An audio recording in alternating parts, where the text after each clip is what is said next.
뭐 굉장히 유명한 탐험가 중에, 현대 탐험가 중에 존 고다드라고 하는 사람이 있는데, 이 사람이 이제 1944년에 미국의 LA에서 15살 때 책상머리에 앉아가서 내 인생은 어떻게 살 것인가 이게 고민하기 시작했답니다. 그래서 내 인생의 꿈을 이제 버킷리스트처럼 만든 거죠, 어린 나이에. 그래서 127가지의 꿈을 이렇게 적었다 그래요. 그래서 그건 뭐 등산에 관해서, 또 항해에 관해서, 또 어디 가고 싶은 곳, 심지어 달나라까지 간다고 이렇게 써 있어요. 1944년에 15살 소년이 달나라 가겠다라는 것은 허무맹랑한 것처럼 보여지죠. 그런데 그 124번째 꿈인가, 그것이 나이 많아서 우주비행사 돼서 정말 이루게 됩니다.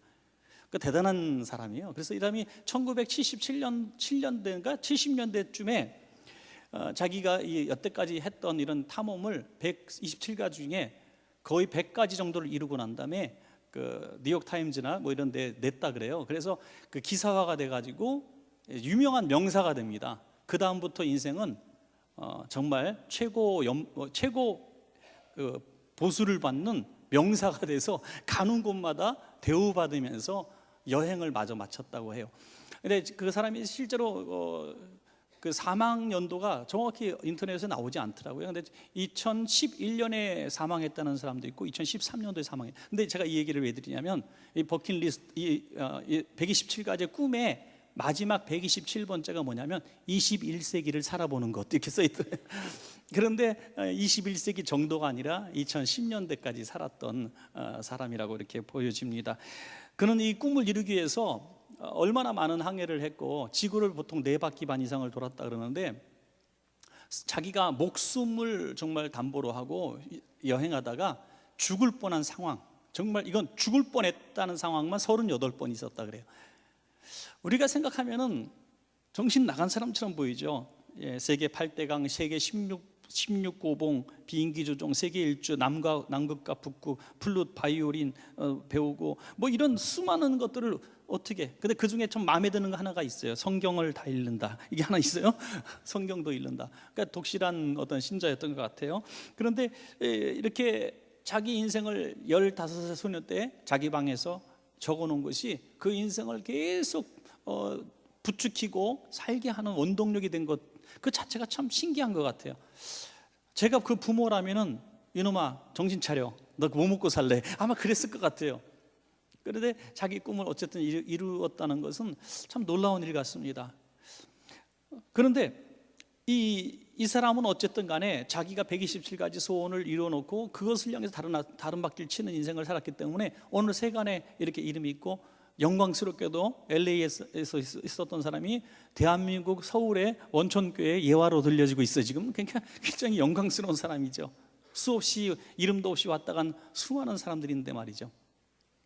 좀 더 뭐 고상한 사람의 이야기를 하자면은, 미국의 벨 하이베슬 목사님, 시카고 웰로우 크릭 교회 아주 유명한 목사님, 지금도 미국에서 가장 영향력을 끼치는 목사님, 항상 넘버 1, 2에 드는 사람입니다. 근데 이 사람도 원래는 그렇게 목회를 하려고 했던 사람이 아니었습니다. 이 사람은 이제 10대에 주님을 영접하긴 했지만은 그냥 그렇게 뭐 자기의 인생을 자기 열심히 살아서 뭐 성공적인 그리스도인으로 살아가겠다, 그 정도만 생각했는데 20살 20대 때 그 여자친구와 헤어지고 이제 그 시련의 아픔을 극복하려고 남미 그 리오의 해변가에 이렇게 잠깐 머물게 되었다고 해요. 그래서 어느 레스토랑에 들어가서 음식을 먹는데 바로 옆자리에서 나눴던 노부부의 대화를 듣고 그의 인생이 바뀌었다 그래. 노부부가 무슨 얘기를 했냐면, 여보, 우리가 여기 오기 위해서 얼마나 노력했는지 알지? 우리가 여기 오기 위해서 얼마나 돈을 절약했고, 얼마나 참았고, 얼마나 견뎠고, 얼마나 우리가 돈을 열심히 악착같이 모았어. 그런데 와서 보니까 잘했네. 그 얘기를 듣는 순간 막 불이 난 거죠, 머리에. 아니, 인생의 꿈과 목적을 위해서 여지껏 돈 아끼고 애끼고 정말 뭐 옷도 잘 안 사 입고 먹을 거 마음껏 못 먹고, 그 노부부가 전략해서 기껏 잘했지 하는 게 리오에 와서 레스토랑에서 밥 한 끼 먹는 것인가. 그 생각에 인생의 회의가 확 오더라는 거예요. 그래서 그 시로 방에 딱 뛰어들어가고 울면서, 하나님, 제게 가장 보람 있는 인생을 말씀해 주십시오. 가르쳐 주십시오. 제가 인생을 걸고 목숨을 걸고 다른 박질 쳐야 될 분명한 비전을 보여주십시오 해서 주님의 콜링을 받습니다. 소명을 받고 목회자가 되어서 지금 이렇게 전 세계에 영향력을 끼치는 위대한 사람이 되지. 대단히 놀라운 저서들이 30몇 권의 베스트셀러를 쓴 사람이 되었는데, 우리 교회에서도 제가 따지고 보니까 추천도서로 거의 2권을 이분의 책을 했더라고요. 이게 섬김에 대한 책들, 또 주님 바빠서 기도합니다, 그런 책들 우리가 읽어보신 분들이 있을 거예요. 뭐 그런 책들을 쓸 만큼 위대한 목회자가 되었다는 것이죠.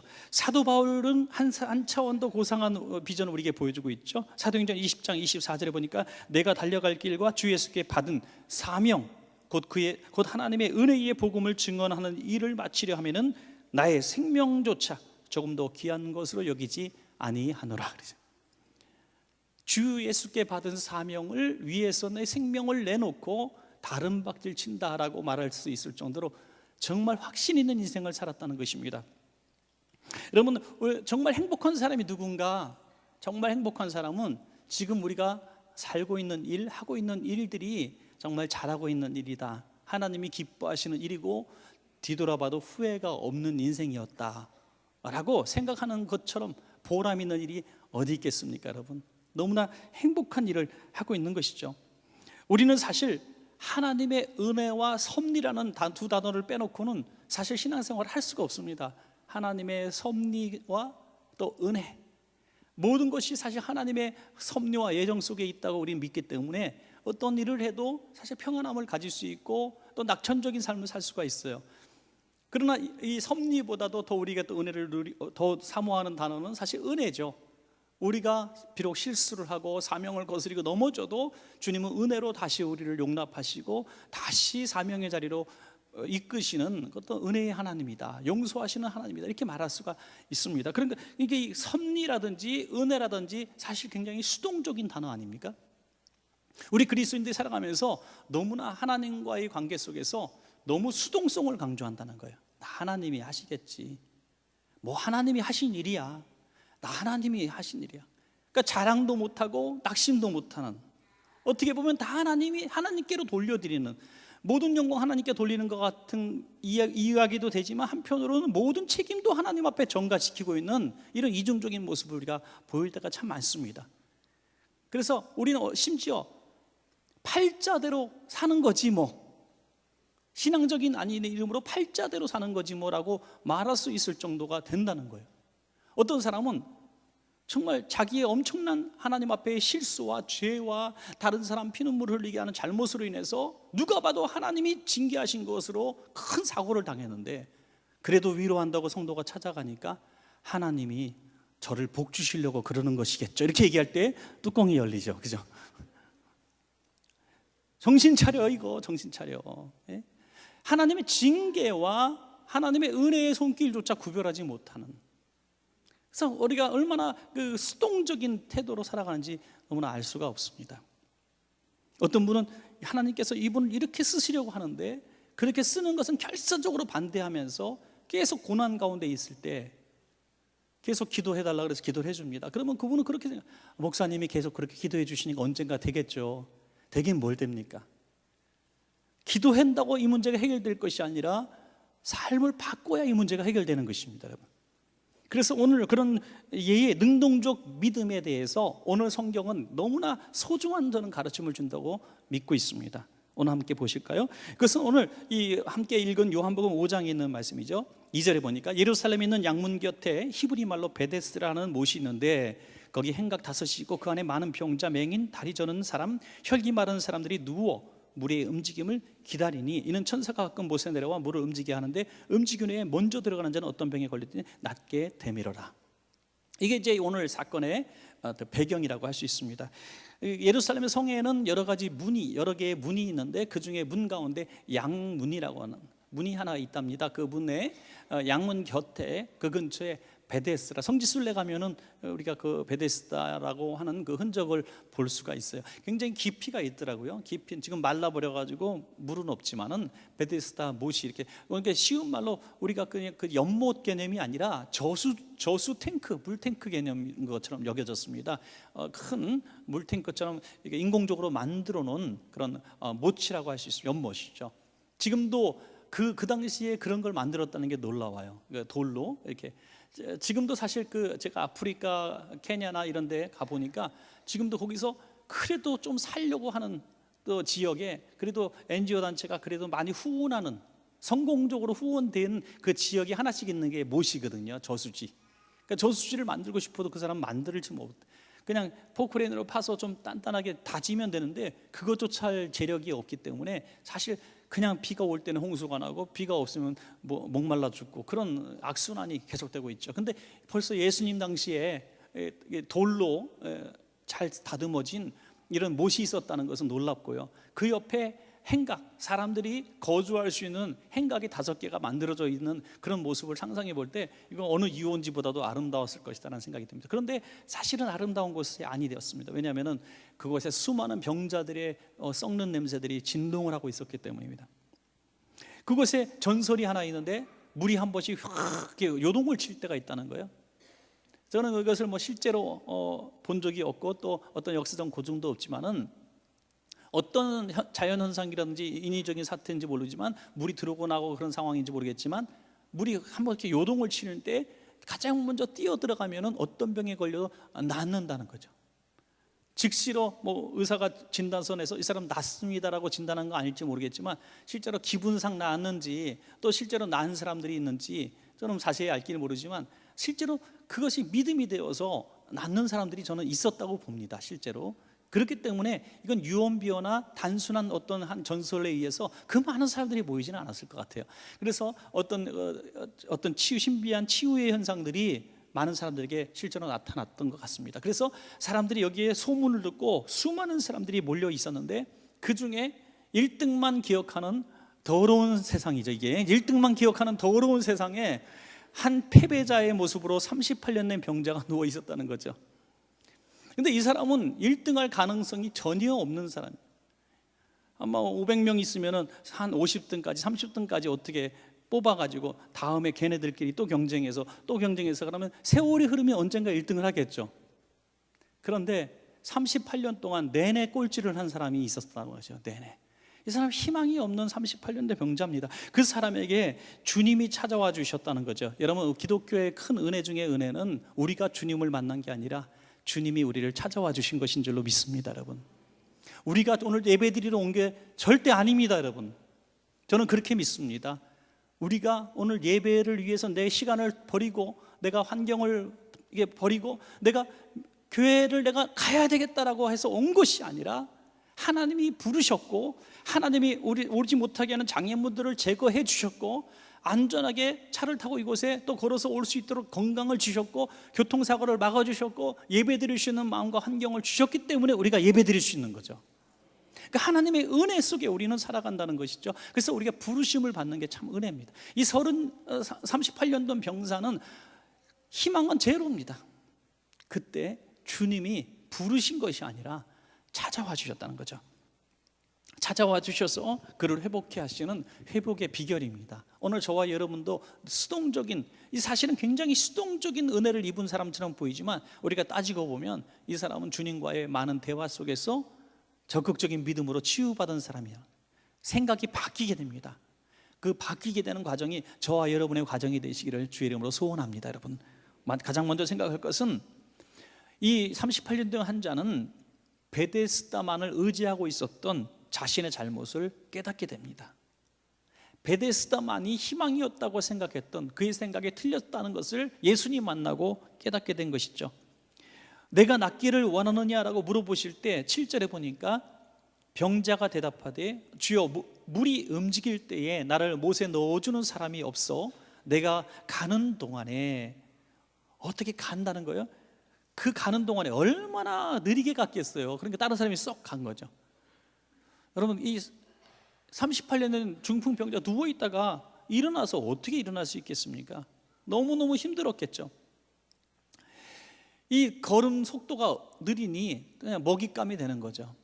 가장, 저는 우스갯소리지만 가장 동물 중에 느리게 움직이는 게 어느 동물인지 아세요, 여러분? 아세요? 모르시는구나. 신난다. 늘보라는 건데요. 이 사람이래. 요놈이 하도 인격적이다 보니까 제가 이 나무늘보라는 이게 움직이는데요. 자기 새끼가 위협에 처했을 때는 엄청난 속도로 움직인대요.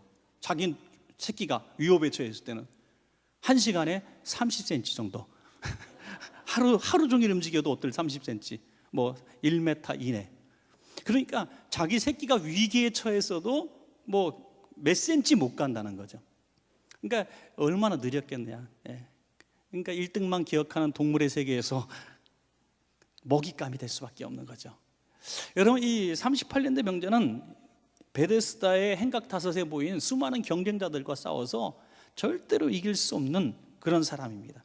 그럼에도 불구하고 자기는 베데스다에 들어갈 수 있다고 하는 희망을 가지고 그곳에 있었다는 거죠. 그건 잘못이라는 겁니다. 잘못이에요. 있을 수 없는 일이고 불가능한 일에 지금 도전하고 있어요. 이것은 분명히 자기 판단 미스착오고 자기가 할 수 있는 일이 아니었다는 거죠. 그는 38년이나 380년을 있어도 그 사람은 결코 들어갈 수가 없습니다. 자기가 가는 동안에 다른 사람이 뛰어들어 제일 좋은 자리에 차지할 수 있는 고참이었을 겁니다. 누가 자리를 비키면 차지하고 안 내어줬을 것입니다. 기다리는 것은 제일 1등인 선수죠. 움직이는 게 힘든 사람입니다. 한번 자리 잡으면 자기 자리야, 이 사람은. 그 가장 좋은 몫을 차지했음에도 불구하고 이길 수 없었다면 그는 평생 이길 수 없는 사람이에요. 그렇다고 한다면 이 이기길에 대한 도전을 방향을 바꿨어야 되는 거죠. 근데 이 사람은 이게 잘못인지 몰랐어요. 계속 그렇게 살고 있었습니다. 문제는 그 사람에게 그 좋은 몫에 있을 때 그 사람을 물에 넣어줄 수 있는 사람들이 그 곁에 없을 만큼 그는 외롭고 잘못 산 사람이 될 수도 있었다는 거죠. 여러분, 우리가 제일 많이 하는 말 중에 외롭다, 고독하다 하는 말을 많이 하는 분들이 있어요. 그런데 여러분, 이건 굉장히 비수 같은 말이 될지 모르겠지만 외롭다, 고독하다, 아무도 나를 기억하지 않는 이런 말을 하는 그 주체는 바로 나의 삶의 결과라는 겁니다. 나의 삶의 결과라는 거예요. 아픔이 될지라도 사실입니다. 시간이 또 지났어요. 38년 동안이라는 시간이 지났기 때문에 가족도 그를 떠나게 되죠. 마지막 남은 가족도 떠나게 돼요. 그는 이제 정말 누구에게 베풀 수 있는 기회도 없었을지 모르겠지만은 그의 인생의 모든 결과물은 홀로 남게 됐고 희망 없이 베데스다 목가에서 그냥 말라 죽어가게 되는 그의 비참한 인생이 그에게 정해진 인생이에요. 여러분, 지금도 수많은 사람들이 외롭게 살아가고 있어요. 잘 살거나 못 살거나 유명하거나 안 유명하거나 다 외롭습니다. 아주 오래전에 영화를 봤는데 그 영화에서 대사 중에 뭐냐면 이제 남자친구와 헤어져 가지고 나 외롭다 그러니까 친구가 너 외로우면은 개나 길러봐 그러거든요. 개나 길러봐. 그래서 제가 그 영화를 아주 오래전에 한 20년 전쯤에 보면서 야, 외로운데 왜 개를 길러? 음식을 왜 기르지? 뭐 그런 생각을 지금 이 얘기했다면 큰일 나죠. 저는 개고기를 안 먹는데 하여튼 지금 근데요, 개가 가족이 됐어요. 한 20년 사이에. 여러분 20년 전 생각해 보세요. 한 20년 전에 우리 시골에 가면은 손님 오면 개 잡아주잖아요. 닭 잡고 토끼 잡고 그다음에 개 잡고 소는 좀 그렇고 하여튼 개까지는 잡았어요. 제가 20여 년 전에 충청도에 상가집 가면은 집에서 개 잡는 소리가 들렸어요. 그걸 가축으로 생각하고 그렇게 길렀는데 요즘에는 개가 뭐예요?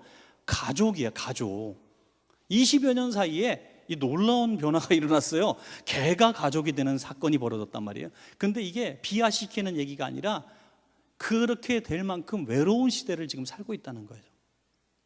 우리 인생의 현주소를 우리는 이런 모습을 속에서 견줄 수 있어요. 심지어 어떤 사건이 벌어지냐면 내 개와 이웃집 사람, 내가 그래도 꽤 왕래하고 지나는 이웃집 사람이 위기에 처했을 때 내 애완견과 그 이웃집 사람을 구할 수 있는 선택의 기회에 한 사람만 구할 수 있다 할 때 이웃집 사람을 구하지 않고 내 애완견을 구하겠다는 사람이 더 많은 거 아십니까? 그러니까 우리는 개만도 못한 대우를 받고 살아가고 있어. 이 시대에 나 누구라고 할 게 아니라 우리가 그렇다니까요. 내 옆집 사람이요 자기 애완견하고 저를 안 바꾸겠대요. 예. 이게 저의 얘기가 아니라 여러분의 얘기예요. 또 나의 얘기란 말이죠. 우리가 개만도 못한 인생으로 전락된 시대가 그렇게 외로운 시대가 오늘 이 시대란 말입니다. 개한테 사료는 몇십만 원짜리 먹이주고 미용실을 하고 외국 갈 때 7만 원짜리 호텔방에서 개를 재워주면서 이웃집에서 굶어 죽어가는 사람한테 밥 한 끼 주지 않는 것이 이 시대의 현주소라는 얘기죠. 그러면서도 베데스다를 떠나지 않는 것은 일확천금을 누리듯이 어느 날 로또처럼 맞을 수 있는 기대감을 가지고 살아가는 어리석은 한 모습을 보여주고 있는 거예요. 로또 복권 사면서 나는 반드시 이 로또가 맞으리라라고 희망을 갖고 있는 사람이 있습니까? 그런 사람이 어디 있어요? 안 맞을지도 모르지만 그냥 사는 거예요. 그렇죠? 안 맞으면 더럽게 안 맞네. 그러잖아. 그죠? 그러면서 또 사. 왜 또 사십니까? 안 맞을 줄 알면 혹시나 그게 뭐 몇 천만 분의 1이 될지라도 혹시나. 참 웃기지 않아요? 어떤 드라마가 요즘에 하도 재벌 2세 나오는 드라마가 많다 보니까요 요즘 청년들이 에이씨 우리 아버지는 뭐 했어? 재벌도 안 되고 이런다는 거야. 그래서 누가 아버지가 재벌 아니더라도 너 교육시키고 학교까지 보냈는데 왜 그러냐 그랬더니 우리 아버지가 재벌이 돼야 되는데 제가 재벌 회장 아들 노릇을 할 텐데 아버지가 재벌들 노력을 안 하시네요. 그래 뭐 노력한다고 될 일이에요 그게? 드라마를 많이 봐갖고 애들이 막 짱구가 된 것 같아. 짱구가. 예. 어떤 얘기도 하냐면 이 기성세대가 잘못 살아가지고 청년 실업의 세대를 물려줬대. 내가 아주 그냥 저는 이 젊은 청년 세대잖아요. 제가 청년 세대인데 그런 얘기하는 청년들 보면 뚜껑이 막 열릴라 그래요. 여러분 정직하게 한번 우리가 청년들에게 물어봅시다. 야 정말 너희들 청년 실업 세대 너무너무 청년 실업하기 어려운 거 알아. 너무너무 정말 먹고 살기 힘든 것도 알고 하지만 너희 청년 실업 세대를 물려줬다고 정말 엉망인 세대를 물렸다고 말하는 너희 아버지 어머니 세대는 도대체 그 할아버지 세대한테 뭘 받았냐? 우리 아버지 세대 60대 지금 어르신들 70대들 뭘 받았어요? 전쟁과 가난과 보릿고개 받지 뭘 받았어요 여러분? 그 지독한 가난과 분파와 전쟁과 일제시대와 남북 전쟁과 세계 열강 속에서 수많은 죽음의 위기를 견디며 오늘 이 나라를 이룬 정말 고마우신 분들인데 그들한테 당신들 실수 때문에 이렇게 나라가 망가졌다고 말하는 그 청년들은 머리가 든 애들이냐 이거예요. 따뜻한 방에서 자기 방에서 대학까지 공부를 시켜놨더니 그딴 소리 하고 있으니 정신이 나간 애들 아닙니까? 여기 청년들이 있으면은 없을 줄 알고 내가 이렇게 얘기했는데 몇 명이 보이네. 청년회 가서는 제가 또 다른 얘기를 해요. 이제 청년회 가서는 또 색깔을 바꾸지만 하여튼 여러분 부모 세대한테 절대로 그런 소리 곧다이 소리 하지 마세요. 예. 여러분들이 받은 것은 여러분의 부모 세대가 받은 것보다 10배 이상 많이 받았어요. 오늘 베데스다를 의지하고 그곳에 떠나지 못하고 있는 오늘 이 잘못을 그는 깨닫지 못하고 있어요. 자기를 몰라요. 자기의 실력을 모른다는 거예요. 1등만 기록하는 이 세상에서 자기는 절대 1등이 될 수 없고 몇 등도 될 수 없는 걸 자기는 몰라. 우연히 어쩌다가 혹시나 그런 인생을 살고 있는 수많은 사람이 이 세상을 살아가고 있어요. 심지어 믿는 사람들 가운데 언젠가 이 문제가 풀릴 줄도 모르기 때문에 이 문제가 해결될 수도 있다고 기대하기 때문에 그러면서 그냥 베데스다에 앉아 있는 거예요. 정말 답답해요. 그건 믿음이 아닌 거죠. 믿음이 아닙니다. 하나님의 섭리와 계획과 자신의 어떤 믿음의 현주소 상황들을 잘 분별해야지 여러분. 사랑하는 여러분, 베데스다 절대로 우리는 우리 힘으로 들어갈 수가 없습니다. 우리의 힘과 능력으로는 안 됩니다. 그래서 우리는 베데스다 옆에 서 계신 안에 어디든지 계신 우리 주님을 바라봐야 될 줄로 믿습니다. 여러분. 또 하나 그가 회개해야 될 내용이 뭐냐면 그는 불평꾸러기였다는 거죠. 항상 원망과 불평하는 사람이지 책임 전가하는 사람이지 자신의 약함을 인정하지 않는 사람이에요. 내가 낫기를 원하느냐라고 물으실 때에 그가 한 얘기가 뭡니까?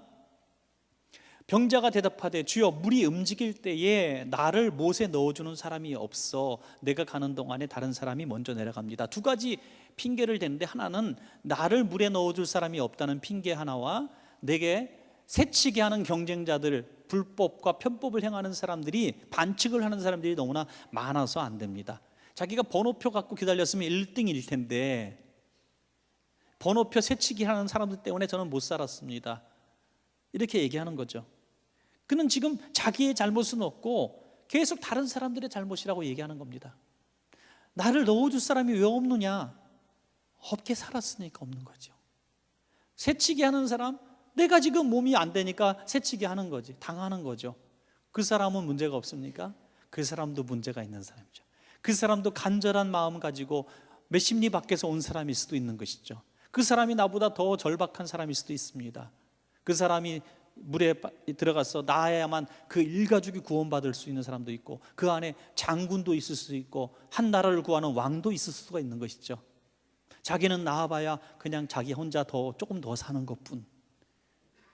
인생을 가치로, 생명을 가치로 비교할 수는 없지만은 자기가 항상 1등이 되어야 되는데 남들 때문에 2등, 3등, 10등이 되었다고 말하는 이 핑계하는 사람이 하나님의 은혜를 절대로 입을 수 없는 사람이라는 겁니다. 아담이 그랬고 하와가 그랬습니다. 여러분, 그래서 우리가 항상 세상에서도 성공하려면 그렇다 그래요. 세상에서도 성공하려면 내가 잘못했습니다라고 내가 잘못하지 않아도 말할 수 있는 사람이 세계적인 리더가 될 수 있다는 겁니다. 실제로 미국 대학의 연구소에서 연봉으로 기준으로 가장 높은 연봉, 10만 불 이상의 연봉을 받는 사람을 이렇게 해서 질문지와 그다음에 2.5만 불 이하에 받는 사람들을 두 그룹으로 나눠서 이걸 냈어요. 당신이 잘못했습니다, I am sorry라는 말을 얼만큼 씁니까? 얘기했대. 연봉 많이 받는 사람이 훨씬 더 많이 쓴다는 거예요. 훨씬. 실례합니다, 죄송합니다, 제 잘못입니다라는 단어를 일상의 용어로 쓴다는 거예요. 여러분, 내가 미안하다, 잘못했다는 말이 내 자존심 꺾을 일이 아니라 나를 성공시키는 단어인 것을 믿으시기 바랍니다. 하나님 앞에서 더더욱이라는 거죠. 하나님, 제 죄의 까닭입니다, 하나님 제 잘못입니다라고 말할 수 있는 사람이 하나님의 은혜를 입는 사람인 줄로 믿으시기 바랍니다. 심지어 이 앙케이트 조사에 어떤 질문도 있었냐면, 내가 잘못하지 않았는데 당신의 공동체와 조직을 위해서 잘못했다고 말할 수 있는가의 질문에 90% 이상이 그럴 수 있다고 얘기를 했어요. 밑에 연봉은 천만의 말씀이라고 그랬어요. 무슨 말입니까? 연봉으로 꼭 비교할 수 없지만 살아온 환경의 산물이 바로 그렇다는 거죠. 하물며 하나님 앞에서 우리가 저 사람 때문이에요, 저 사람 때문이에요, 누구 때문이에요, 뭐 이 땅이 이렇게 된 것은 어느 목회자 때문이에요, 교회가 욕심이 많아서 그래요, 탐욕 때문에 그래요, 뭐 때문에, 뭐 때문이 아니라 누구 때문입니까? 나 때문에. 할렐루야. 나 때문입니다. 자식이 잘못되면 부모가 이렇게 얘기하죠. 내가 너를 잘못 길러서. 자식한테는 그렇게 말할 줄 알면서 하나님의 세계 속에서, 신앙 세계 속에서 왜 성도 흉을 보고, 우리 구역장님을 흉을 보고, 왜 장로님들, 목회자를 흉을 봅니까? 여러분, 나 때문이에요. 믿으시면 아멘. 그때 주님은 희망을 우리에게 말씀하시기 시작하시는 것입니다. 본문 14절 말씀이 증거가 있어요. 14절 한번 찡하게 한번 들어보시기 바랍니다. 그 후에 예수께서 성전에서 그 사람을 만나, 누구죠? 고침받은 그 사람이죠. 베데스다 목가에서 이르시되, 보라, 내가 나았으니 더 심한 것이 생기지 않게 다시는 죄를 범하지 말라. 아멘. 그가 심하게 아팠고 베데스다 목가에서 낫지 못했던 이유가 뭐 때문? 죄 때문이었다는 거죠. 망대가 무너졌을 때에는 이 사람의 죄도 저 사람의 죄가 아니라, 나면서부터 소경된 사람 얘기 나왔을 때도 그 부모의 죄가 아니라 그랬어요. 여러분, 그런데 이 사람에 대해서는 너 죄 때문이라고 말씀하고 있는 거죠. 여러분, 가늠하다 현장에서 붙잡힌 여인이 예수님을 만나서 율법으로는 돌에 맞아 죽겠지만 예수님 덕분에 너희 중에 죄 없는 자가 돌로 치라는 이 메시지 때문에 구살생 살아났습니다. 예수님이 그 여인에게 죄 없다고 말씀하신 게 아니에요. 나도 너를 정죄하지 아니하노니 다시는 죄를 범하지 말라 하시니라. 너 죄인이라는 거예요. 죄를 없다고 얘기하신 게 아니라 죄인이라는 겁니다. 죄 때문에 이런 일을 당했다는 겁니다. 그걸 인정하라는 거예요. 인정하라는 거예요. 그러므로 오늘 누구에게 전가시키는 우리의 습관이 있었다면, 누구 때문이라는 생각이 있었더라면, 누구 때문에 내가 망했고, 내가 친구 잘못 만나서 내가 회사가 망했고, 내가 친구는 보증 잘못 써가지고 내가 이렇게 지금도 고생당하고, 그렇게 비판하고 미워하고 원망하고 누구를 책임을 전가했던 내용들이 있었다면, 오늘은 절대로 베데스다에서 치료받을 수가 없습니다. 이 문제를 해결받을 수가 없습니다. 오늘 이 시간에 기도할 때, 주님, 제 죄 때문에 이 문제가 이렇게 꼬이고 어렵게 되었습니다. 38년 동안 이끌어온 이 문제가 해결되지 못했습니다. 바로 제 죄 때문이었습니다라고 회개하는 순간에 문제는 해결될 줄로 믿습니다. 여러분, 마지막 세 번째 하나만 더 말씀을 드리면, 이제 즉시로 말씀이 임할 때 순종하는 결단입니다. 여러분, 항상 아까 서두에 말씀드린 것처럼 수동적인 믿음에서 능동적인 믿음으로 나가야 됩니다. 능동적인 믿음. 언젠가 해주시겠지, 언젠가 하나님이 섭리니까, 하나님의 뜻이니까, 이렇게 말하는 수많은 것들에 자기의 무책임, 불순종이 거기에 감춰져 있어요. 덮으려고 해요. 자기가 큰 잘못해놓고 하나님의 뜻이 있겠지라고 덮어버려, 하나님의 섭리로 덮어버립니다. 물론 하나님은 합력해서 선을 이루신다는 말씀이 있지만 절대로 거기에 해당되는 말씀은 아니에요. 이건 합력이 아니라 회개하고 새롭게 시작해야 될 문제입니다, 여러분. 그러므로 합력이라는 것은 하나님이 이끄시는 대로 순종할 때 일어나는 일들이 합력해서 선을 이루는 거지, 내가 잘못 살아서 망가진 일들을 하나님은 합력해서 선을 이루시는 하나님이 아니라는 거예요. 고통과 아픔을 통해서 회개하고 새롭게 시작하는 일들이 남아있을 뿐이죠. 사도 바울이 아무리 회심한 이후에 죽도록 충성했지만은 하나님께서 처음에 말씀하신 대로 그가 나를 위해서 얼마나 핍박을 당할 것이 예비되어 있다는 사실을 말씀하지 않습니까? 아나니아 선지자에게. 그러니까 하나님은 그대로 내 죄값을 용서는 하셨지만 어떨 때는 굉장히 가혹하게 물으시는 하나님이라는 거죠. 오늘 38년 된 병자에게 주님은 말씀하십니다. 드디어 말씀하십니다. 내 자리를 내가 들고 일어나 걸어가라는 거죠. 너 여기서 여태까지 있었던 거, 베데스다 목가에서 너 뛰어들려고 했던 거, 이거 너 불가능한 일이야. 그리고 될 수도 없는 일이야. 너는 여기서 잘못 살았어. 너 잘못 산 인생이야. 너 도와줄 친구도 없다며. 너 어떻게 사는 거야? 주님은 그렇게 말씀하십니다. 그렇지만 그 아픔을 깨닫게 하신 다음에, 그러나 그럼에도 불구하고 길을 가르쳐 주시는 거죠. 그 길은 뭡니까? 베데스다만이 아닌, 다시 말해서 우리가 이 문제를 해결할 수 있는 분은 우리 사장님이야, 우리 거래처야, 은행이야 라고 얘기했던 그것이 아니라 그들을 움직일 수 있는 주님이시라는 것을 알라는 것입니다. 여러분, 주님을 우리가 기도할 때, 주님, 은행장의 마음을 변화시켜 주시사 은행 문제에게 결제하고 우리 대출하게 해 주시옵소서, 이렇게 복잡하게 기도할 게 뭐 있어요? 주님 도와주세요 그러면 되는 거죠. 할렐루야. 주님 도와주세요 하면 주님이 그 사람 움직이시든지, 그 사람이 마음에 안 들면 또 다른 은행을 움직이시는 거죠. 우리가 이렇게 베데스다라는 것에 한정을 가지고 기도하는 이 태도를 주님은 베데스다가, 진정한 베데스다가 그 못이 아니라 나라는 것을 알라는 것입니다. 여러분, 그는 이 베데스다 못갓을 벗어나면 죽는 줄 알았어요. 이 자리를 차지하고 그곳에 버티고 있는 것이 유일한 희망인 줄 알았는데, 주님은 베데스다 못가로 내가 넣어주겠다고 말씀하지 않으셨습니다. 만약에 이 38년 된 병자가 가장 듣고 싶었던 말이 무엇이냐면, 내가 널 도와줄게였어요. 내가 널 도와줄게. 친구도 없어 얼마나 외로웠니? 내가 도와줄게. 물이 움직일 때 내가 제자들 12명이나 되는 거 아니? 내가 딱 둘러서 있다가 1등 누가 달라면 다리 걸고, 누가 노래하면 멱살 잡고, 딱 이제 인력 시장에 사람들 딱 써가지고 말이야, 이제 조폭들 30명 딱 동원해가지고 다 막아놓고 너 먼저 들여보내줄게. 그걸 원하셨는지 몰라, 이 사람이. 베데스다 못해 내가 들어가게 해줄게를 원하셨는지 모르겠지만, 베데스다로 가지 말고 내 집으로 가라는 거예요. 이 명령에는 이해할 수도 없고 순종할 수도 없는 명령이었습니다. 여러분, 하나님께서 우리가 간절하게 구하고 찾고 두드리고 기도하는 제목과 전혀 상관없는 명령을 하신다면 어떻게 하시겠습니까?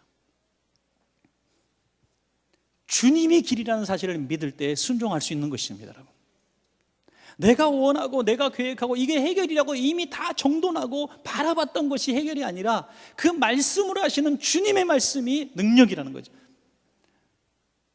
물고기가 지금 없지만은, 내가 그물을 던져도 낚을 수 없지만은 말씀에 의지하여 내가 그물을 내리리다 하고 그물을 내리니 2배에 가득 차 그물이 찢어지게 되는 것이죠. 여러분, 그것이 바로 베데스다에서 주님께로 향하는 이 38년의 병자의 믿음의 변화였다는 것입니다. 여러분, 오늘 사랑하신 여러분, 오늘 3가지 말씀을 드렸습니다. 한번 진단해 보겠습니다. 지금 문제가 많고 힘든 일이 있는데 내가 그 문제를 해결할 수 있는 유일한 것이 무엇이라고 이미 선정해 놓고 그것만 바라보고 있었던 우리의 잘못. 때로는 이 문제는 누구 때문이야 라고 책임 전가하고 불평하고 원망했던, 비판했던 내 잘못. 그리고 하나님이 한번 말씀을 주셨는데, 하나님이 이렇게 하라고 하셨는데 순종하지 못하고 여전히 자리 붙이고 앉아있는 우리의 결단 없는, 용기 없는 우리의 신앙, 수동적인 신앙. 여러분, 이 3가지가 내가 회개되지 않으면 우리는 베데스다에서 주님을 만날 수가 없습니다. 사랑하는 여러분은 모두 다 베데스다에서 주님 만나 베데스다보다 위대하신 주님의 은혜를 입고 문제를 해결하고 춤추며 찬양하는 신앙인 되시기를 주의 이름으로 축원합니다.